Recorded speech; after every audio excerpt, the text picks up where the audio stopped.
because one of the great lies, I would say, philosophically, is that values are simply a projection by human beings onto a valueless cosmos. It's as if the cosmos is axiologically a tabula rasa, right? We just sort of cast everything onto it. It's expression of human experience, but has no root in reality. I think that's quite damaging. And I think when it comes to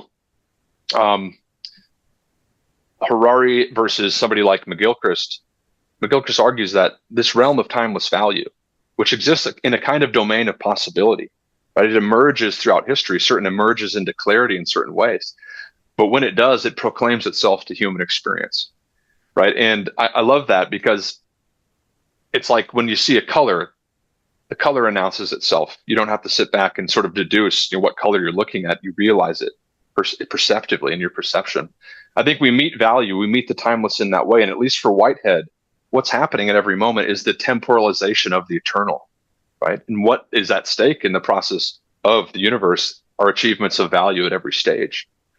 So it's a kind of duality, a part of his system, the timeless and the timeful, if you want, permanence and flux. But in every moment is the reconciliation of those two things. And what is achieved in every moment is a modicum of value given the context of that moment. So, we can wrestle with that and its implications in the wider situation we're involved in. But I think we're dealing with competing goods.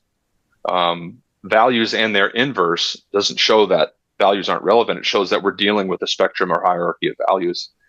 And the last thing I'd say is, of course, no one's going to agree, or all cultures are not going to agree on what is good and what is evil, or what is better, what is worse. But that there's a distinction between those, I think we inevitably presuppose practice.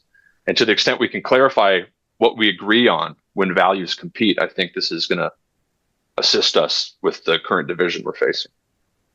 So a few thoughts.